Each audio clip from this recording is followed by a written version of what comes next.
Wallabdee muslimaatiif kasaba baatee keessaa tokko mawluuda. Mawluunni kun addunyaa kana gubbatti waggaa muslima jidduutti falmii ta'ee gaggeessa. Inni tokko mawluunni haraam ijaa, inni tokko mawluunni halaal ijaa. Mee hundumaafuu seenaa mawluuda haa waliin haa ilaalu. Namni hundi kaayyoo uumameef qaba. Rabbiin keenya yeroo nu uumu fedhii keenya bilisa godhee uume. Kaayyoon uumamneef garuu rabbii keenya gabbaruudha. Gabbaruu fi gabbaruu dhabuun filannaan harka keenya jira. Gariin daandii dhugaa isa kana jedhee waan rabbiin ala jiraa gabbara. Gariin rabbiin gabbaraa daandii dabaarra jira. Ifaan addunyaa kanaa Nabi Muhammad kan dhalatan Rabiul Awwal ji'a sadaffaa guyyaa 12ffaati. Isniina dhalatan. Akka barreeffamni seenaa tokko jedhutti guyyaa 8 yookaan guyyaa 9 jedhaniis jiru.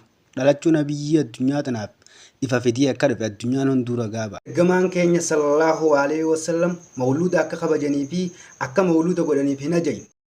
Jalqabaaf Al-Maalik Muzaffar Al-Addiin Agoobur obboleessa haadha warra Saaladdiin bara 604tti Irbil Upper Mesopotaamiyaa keessatti akka kabajamee dubbatu seenaan.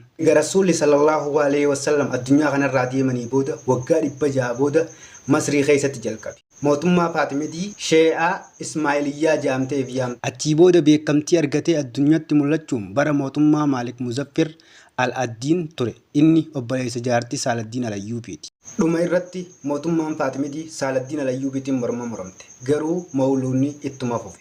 Masriidha jalqabuus yeroo jalqabaatiif Iraaq keessatti beekamtii argate. Warri mawluuda hundeesse sababa maaliif hundeeffamee jette biyya Masrii keessatti kiristaan kooptikii yookiin kiristaanota Arabaa kan durii jedhamuu jiru. Isaan kun dhaloota Nabiyyallaa Iisaa yookiin Iyyasuus Kiristoos dhaloota isaa yeroo kabajan waan arganiif nutis nabiyyi keenya dhaloota isaa kabajuu qabnaa jedhanii buureessan. Sahaboonni Rasuulaa warri anaafiyatirra ergamaa jaalatu mawluudan goone. Duba anaafati yoo isaanirra ergamaa Rabbii jaalannaa mawluunni maaliif godhama? Ergamaan keenya sallallahu alaihi wasallam dhaloota kiyya kabajuuf sooma qofaan kabajamuu qabaa jedhan. Ergasiifuu warra kiristaanotaatti fakkeessinee akka isaan dhalachuu gooftaa keenyaa jedhanii kabajanitti yoo kabajne islaamummaa keessaa nu baasa. Akka quraanaa fi hadiisaan nutti dhufetti hordofuu qabna. Ergamaan Rabbii akkana jedhe.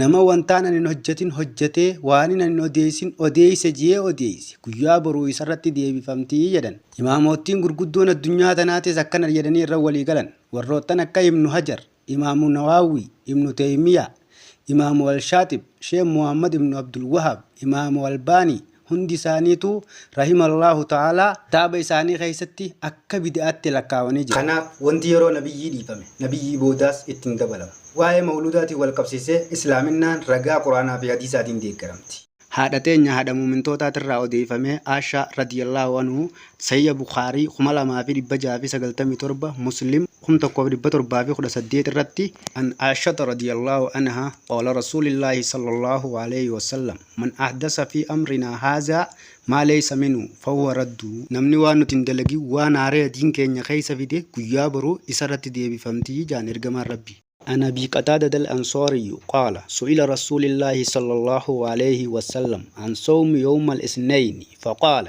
ذاك يوم ولدت فيه وأنزل عليه فيه. صحابتي إرجما أبي قتادة الأنصاري خجام إرجما ربي تصومنو أرجني جافة إرجما ربي صلى الله عليه وسلم كان جتشون دي بسنيف كيان سنينا كيان نخيسة دلدي كيا قرآننا رتبوه سنيف جتشان صومنو جراجان نوتيس كياسن كيا إرجما ربي صومان دبرسه نوتيس صومان دبرسو قمنا وانا رأي خيستي وموهن قمنو. إرجما ربي صلى الله عليه وسلم اتدبلودان حديث بلا خيستي أكنجي. عن إرباد بن سارية رضي الله عنه قال رسول الله صلى الله عليه وسلم فعليكم بسنتي وسنة خلفاء الراشدين والمهديين تمسكوا بها وعادوا عليها بالنواجذ.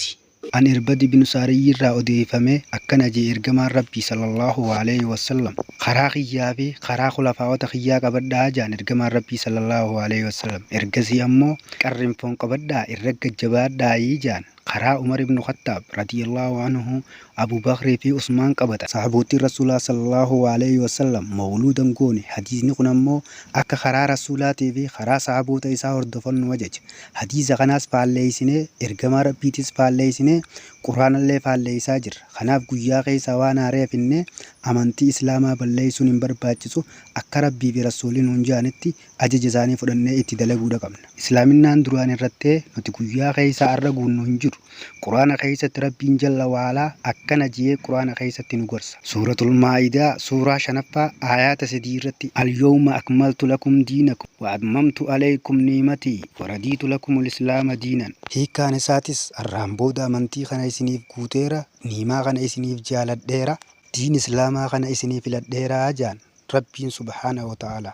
Amantii islaamaa kana isiniif guuteera jechuun isaa akka amantii keessatti wanni haarayni hin dabalamne ta'uu nu agarsiisa. Kanaaf rabbii fi rasuula faalleessinee waan haaraya daleeynee islaaminaa faaluun bu'aa nuuf hin qabu. Obboleessa kiyya obboleettiiti yoo duraan si fakkaattee akka malatti hubattee islaaminaa dalagaa jiraatte adda baafadhuutii akkasitti islaaminaa kee akka rabbiin sirraa qeebalutti itti dalagiin dhaamsa kooti. Sagantaa guutuu isiniif dhiyeesse obboleessa keessan Obsaa Abdusalaamii hanga viidiyoo biraatiin walitti dachaanutti horaa bulaa nagee rabbii keessanaa jiraadhaa fi amaanillaa. Assalaamu alaikum wa rahmatullaahi wa barakaatu. Viidiyoo kiyya laayik, sheer, sabiskiraayib godhuu hin dagatiniin dhaamsa obbolummaati.